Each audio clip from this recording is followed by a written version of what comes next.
I'm at the University of London together with Gilbert Achcar. He is Professor of Development Studies and International Relations here at the School of Oriental and African Studies.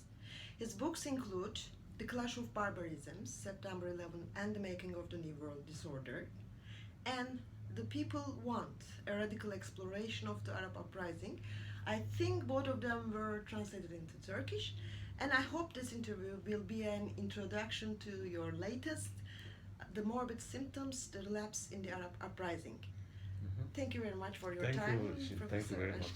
Achcar. Let me begin with the latest. How do you assess the result of the US presidential elections? Is Trump's victory, as some people put it, the end of the United States of America as we know it? No, I think that would be very much exaggerated. But it's the end of a lot of things, not of the United States yet. I think this is, first, it's part of a global trend, the rise of the far right. We have seen it everywhere in various forms.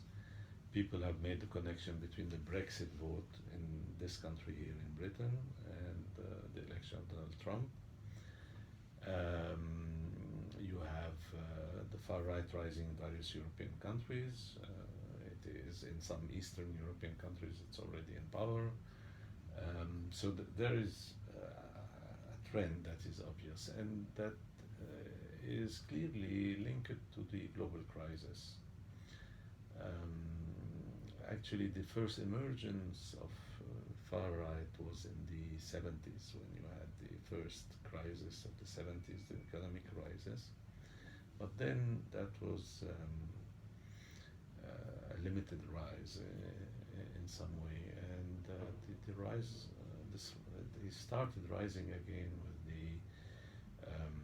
with the neoliberal changes, which created a lot of social discontent, anxiety, and all that.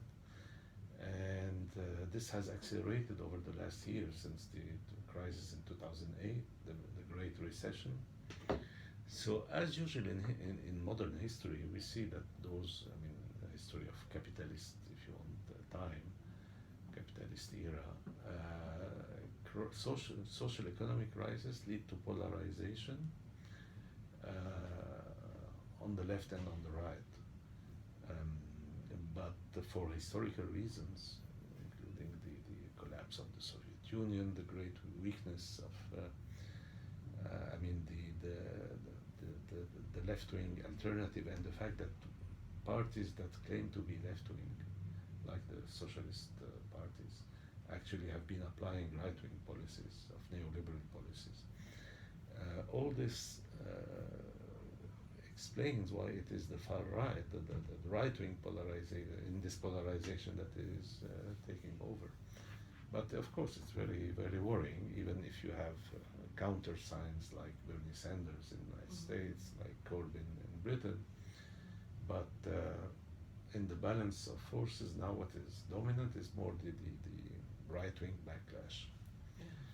And this also feeds into tendency toward, again, emergence of authoritarianism, strong men in power, and all that. And we can see it from Turkey to Trump. You have a kind now of continuum through Putin and all that. We have a continuum of such figures which benefit also from the crisis and the anxiety that is created.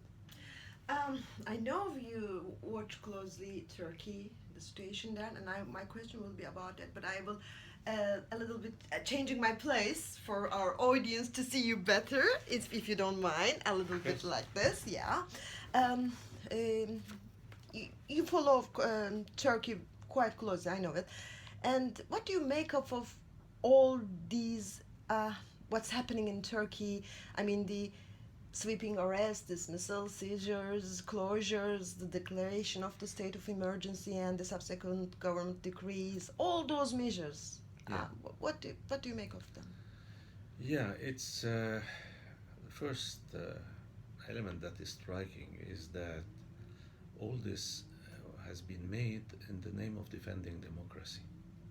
I mean, everything started with the reaction to the coup, and Erdogan projected himself as the great defender of democracy.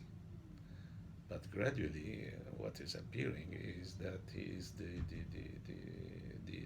he is burying the democracy in Turkey, and so I mean what he claimed he was doing is actually the reverse of what he is now doing in getting from from the repression of those who were behind the coup to the dismissal and repression of a much larger number of people who had no connection to this coup. I mean, even if they were Gulenist, it's completely undemocratic to, even if you're a member of a party and some people in your party did something you were not aware of, you can't be, repressed because of that. And this went, further and further. He started with the so-called Gulenist, and now it's all the opposition. Everything that is not AKP is being repressed in Turkey, and so this is a confirmation of authoritarian, illiberal, undemocratic rule, and it is indeed very much worrying. And in a way, if Erdogan wanted to prove that his democratic phase was due to his alliance with the Gülenists, he just proved it. Because during the democratic phase, when and we have to acknowledge the fact that under the AKP during the previous decade, the first decade of the 21st century, there were a number of democratizing issues and all that, and peace with the Kurdish movement, and a number of signs which also were part of Turkey's attempt at fulfilling the criteria to join the European Union. That was an incentive. Now, and during this whole period, he was in alliance with the Gülenists. The AKP was in alliance with the Gülenists. And, well, that was broken. And since this alliance was broken, we have seen a shift towards authoritarianism. Now, it may be a coincidence, but that's the way it emerges. And finally, we have this coup, this botched up coup, bizarre coup actually.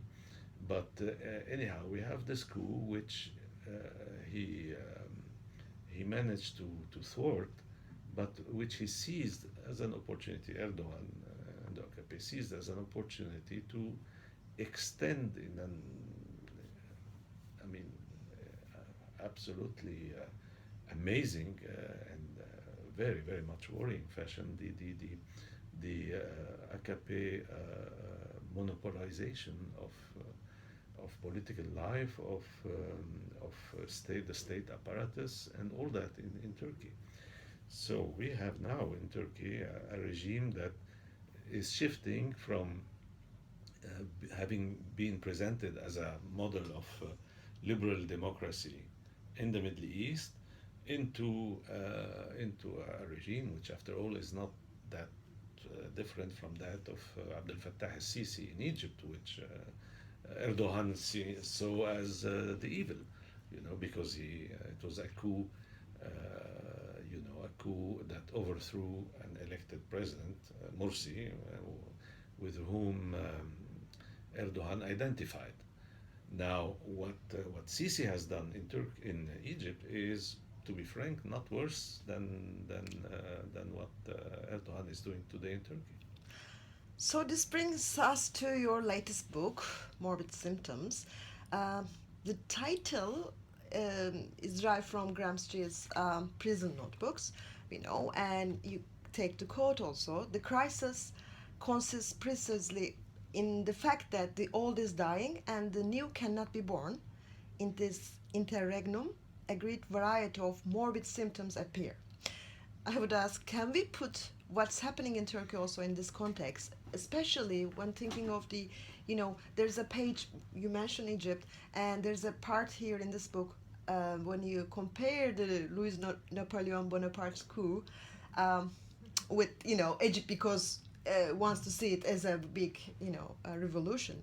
But you say it was the Bonaparte's one was a reformist coup. Can you think, as Turkey, Erdogan sizes the moment of this thwarted coup as to carry through a major transformation in the state system in Turkey? Yeah. Um, well, indeed, you're speaking of. I mean, what we have in Turkey for by any standard now is a counter coup, as people have called it. That is, in the name of stopping a coup, we have a coup. We have a coup in the sense, well, now it's a coup based on a parliamentary majority. But nevertheless, it is a disruption of the liberal contract, if you want, on which Turkish politics has been based over the last decade and more, and maybe now close to 2 decades. That you have had a kind of liberal political contract that emerged, that allowed for pluralism and some form of liberal democracy in Turkey, and all this has been dismantled now. It is being dismantled, and the country is moving towards the dictatorship of a single party. It's moving toward a single party dictatorship. In fact, even if you have all other parties have not yet been dissolved, but by depriving them of media, depriving them of leaders and all that, the result is the same. And in that sense, no. I mean, if we have in the categories of reactionary, progressive, and all that, I think that what is happening in Turkey is a reactionary turn, very clearly a reactionary turn.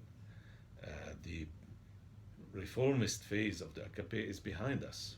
Mm-hmm. What the AKP itself has shifted, Erdogan has shifted from a reformist phase into reverting what he himself has done. He is dismantling the kind of system that he has done and getting into a different kind of dictatorship. You had one which was based on the army in Turkey for a long period.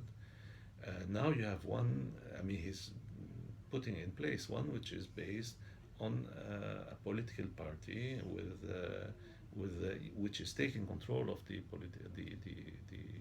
state apparatus.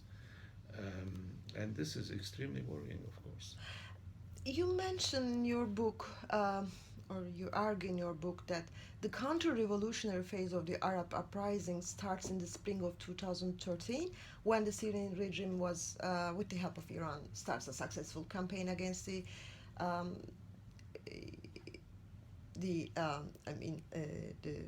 uprising people, and also in that year, in the summer, we had this coup in Egypt, also, but.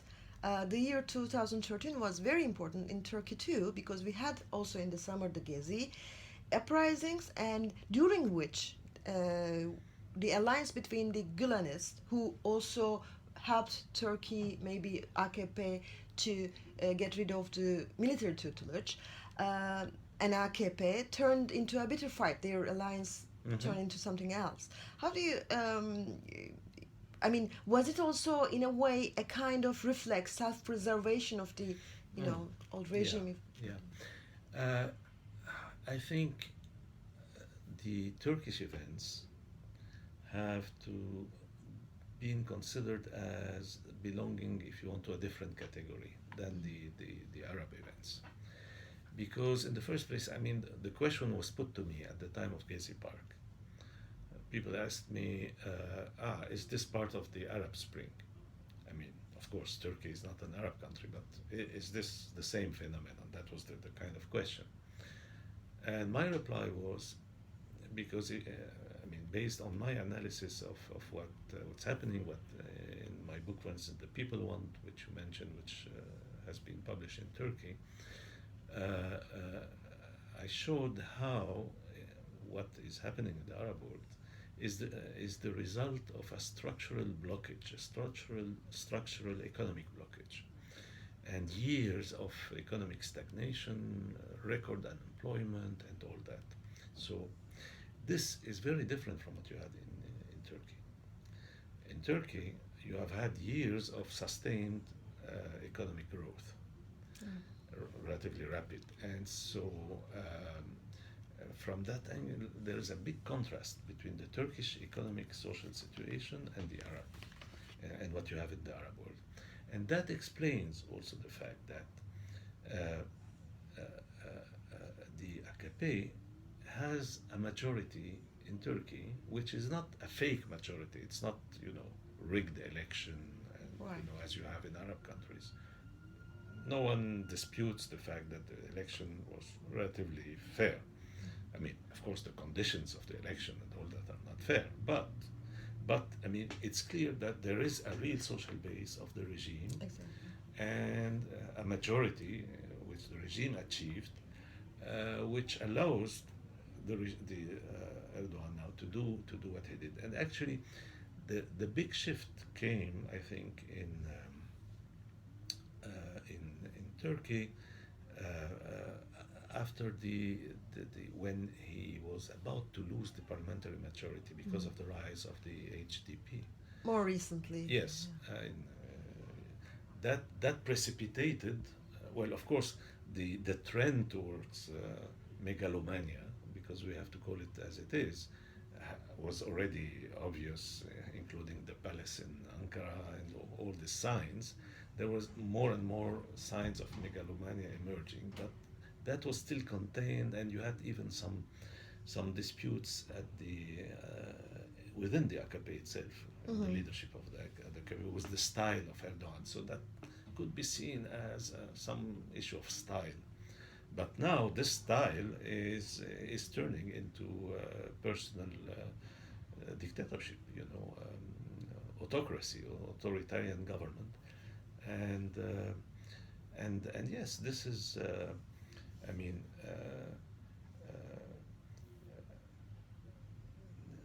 I'm afraid that what we are going is creating conditions for renewed violence, more and more renewed violence in Turkey. And that would be disastrous. That would be a major setback compared to the first decade of the century, during which, I mean, prospects were much better than what they have become in the second decade in which we are now. Again, in the book, you underline Obama administration's refusal to arm Syrian rebels, but not only that, they were also preventing others like Turkey to deliver those arms, and so that's maybe one of the biggest reasons of today's devastation in Syria. You put it like that. Could you elaborate on that a little bit with the Obama's legacy, as his term is ending, regarding Yeah, that's people don't realize this. A lot of people, especially on the left, believed that the United States was, behind the Syrian opposition, behind Turkey, behind everyone, and pushing for overthrow of the regime in Syria. Regime change, which was the phrase of the Bush administration about Iraq. But they forgot that Obama actually was elected on the basis of his repudiation of the Bush administration policy. And for Syria, his position was definitely not regime change. It was just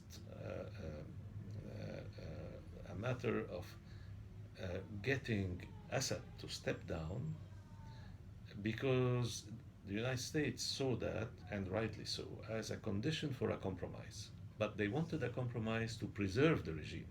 They didn't want the regime to collapse or be dismantled, as happened in Iraq.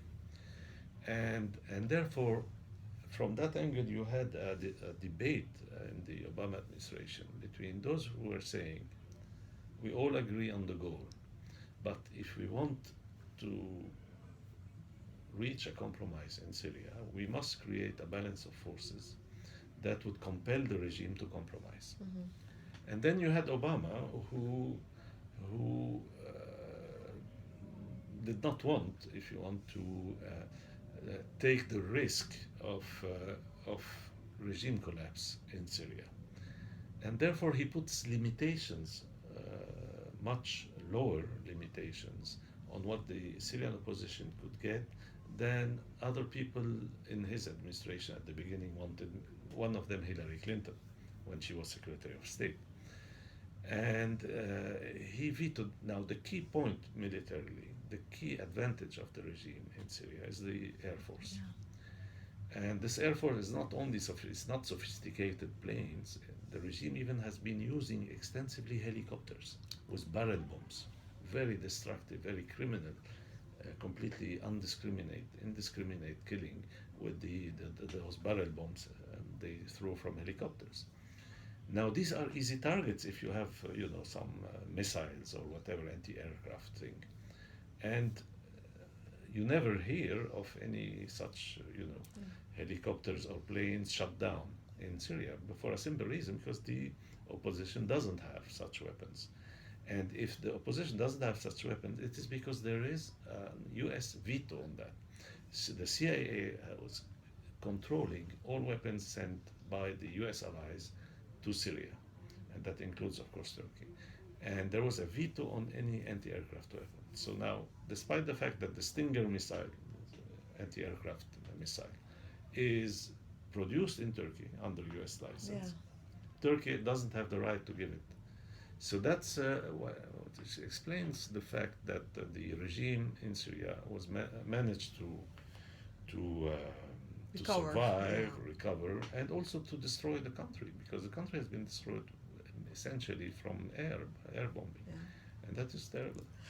Maybe then it is not coincidence that there's leaks in even foreign media regarding Turkey's role in supplying arms to rebels. As you mentioned, veto, but maybe it's brackets. No, I mean, Turkey has been instrumental in supplying the Syrian opposition, the AKP government, not supplying directly, but letting the Arab regimes and all that through. And of course, the regime was unhappy with the US position, because the regime, after the break with Assad, we should remember that Assad and Erdogan were great friends before 2011. People also forget that. So they were excellent friends. But when you had in 2011 the uprising, Erdogan advised Assad to accept a compromise. Assad rejected this, and they broke since then. And since then, the Turkey started with Qatar and all that, supporting and even controlling the Syrian opposition. Turkey turned even a blind eye to to the emergence of ISIS and all that. ISIS could go and come through the border easily. So there was this game being played. Now we are seeing a shift in the Turkish attitude. Everybody noticed that there were hardly any, Turkey has not been raising its voice against the bombing of Aleppo and this offensive on Aleppo.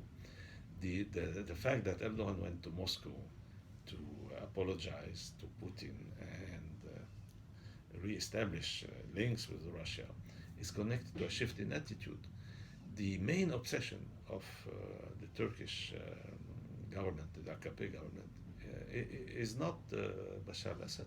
It is the Kurdish forces in Syria. That's the main obsession, and we have seen now presently Turkish troops entering northern Syria.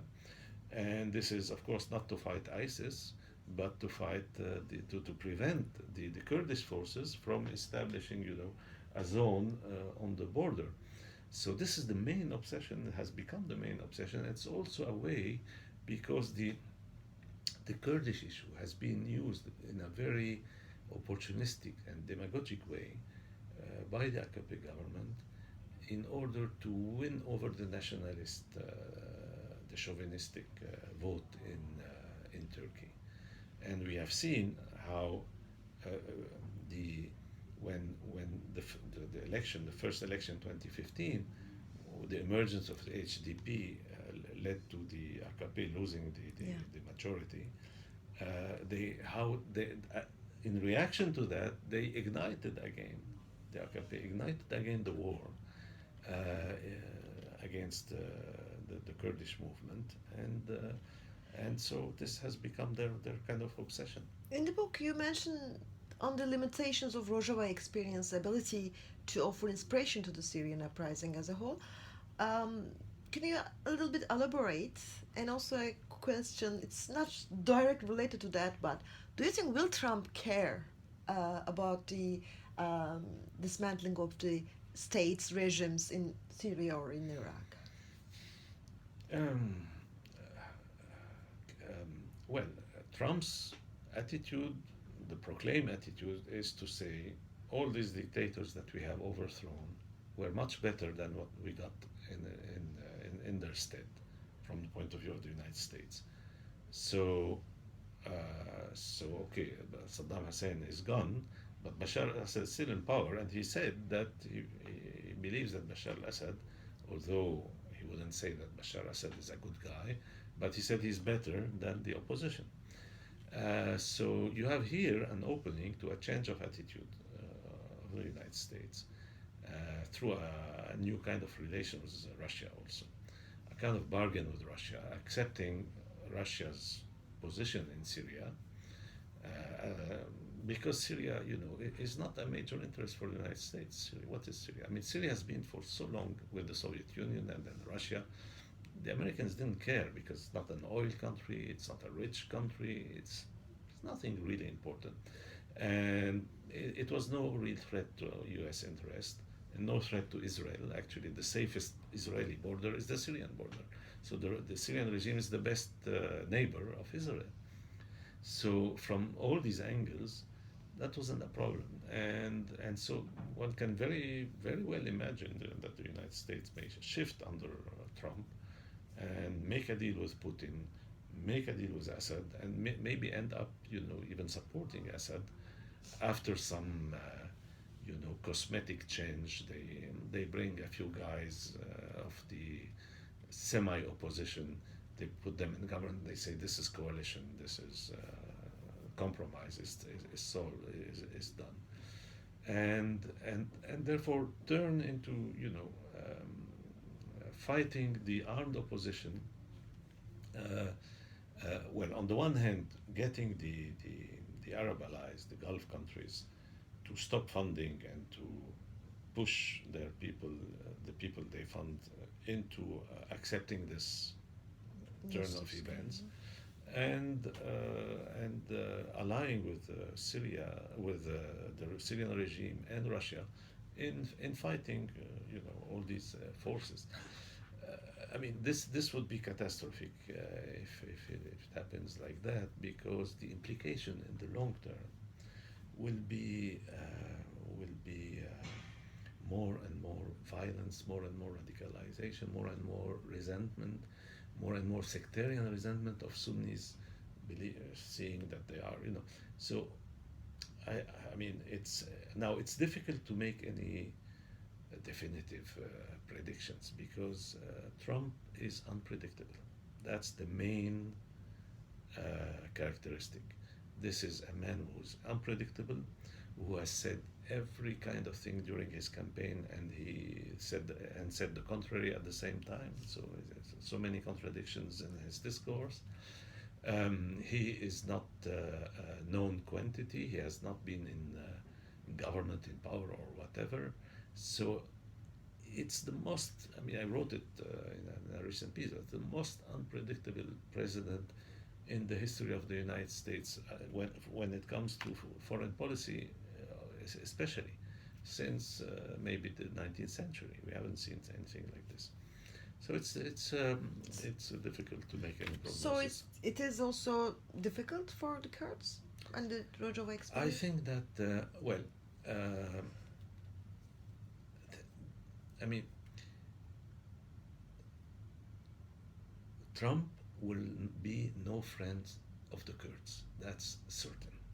That is, he will even regard the fact that the Obama administration collaborated with the YDP in Syria. He will regard this as something to be rejected totally. Erdogan actually is happy to have Trump. Yeah. So you see that Erdogan position is not in light of Bashar al-Assad or Syria, of the fate of Assad, for which reason he should have been unhappy with Trump. No, he is actually mostly concerned with the Turks. And the fact that Trump is unlike the Obama administration, and unlike what Hillary Clinton would have been, Trump is saying, I'm not going to push for democracy or human rights anywhere. I don't care about that. Yeah. Yeah. So that's good for Erdogan. So he sees, this is a man, who seems to have a conception of power which is actually has affinities with mine, egocentric, autocratic kind of perspective. And therefore, I think the discourse will be that these are communists, about the YDP. These are things, and it's unbelievable that Obama supported them. But you should stop every kind of support. And I would expect Trump to stop this involvement of U.S. troops with the YDP as is happening now. I very much expect this to stop. So Under Trump. you mentioned Trump and President Erdogan. They look like getting on well. Will be getting on well, and also Erdogan is getting on very well with Putin. And these three guys, I mean, the leaders together for the foreseeable future. And do you think this will let Turkey to realize its aspiration to become a leader in the region? Or maybe even in the bigger sense No, I think the Turkish leadership in the region is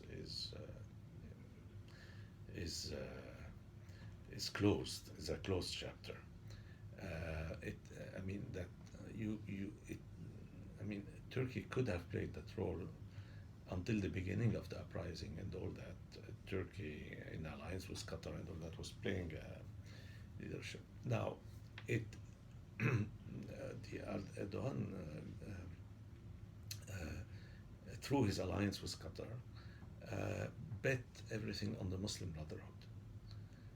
And the 2013 shift that you mentioned, that I analyze in the book, was started in Syria, was the counteroffensive of the regime, but it was continued in Egypt with the coup.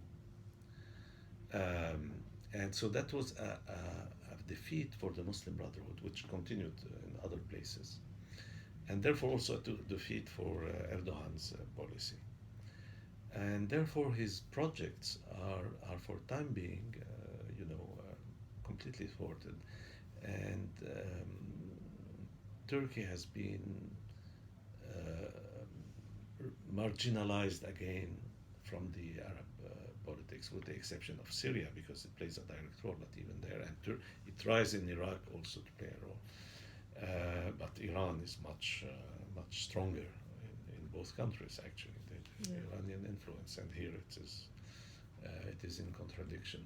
So no, I don't think that there is any prospect in the foreseeable future for any Turkish leadership in the region. I think this is wonderful. a past story.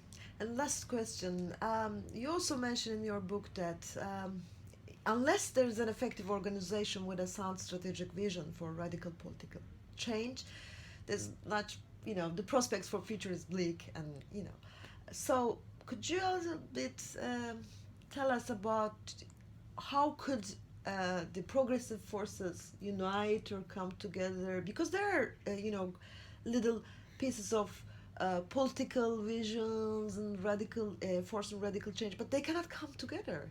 in Turkey or in the Arab world, in all around the world, you see?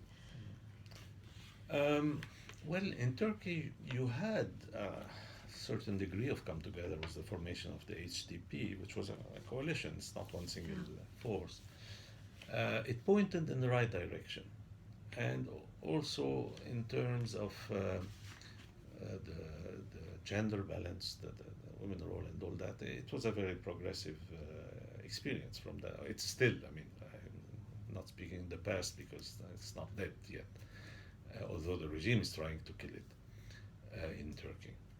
And I think this kind of experience goes in the right direction. I mean, of course, it has to be expanded, but what is needed are, coalition type of forces, pluralistic, democratic, based on democratic rules, and representing really an alternative to both the old regime in the region and the Islamic fundamentalist forces that exist in the opposition. What is needed is a real alternative to both. And this alternative can only be democratic, can only be feminist, can only be seeking social economic justice, so for social economic equality.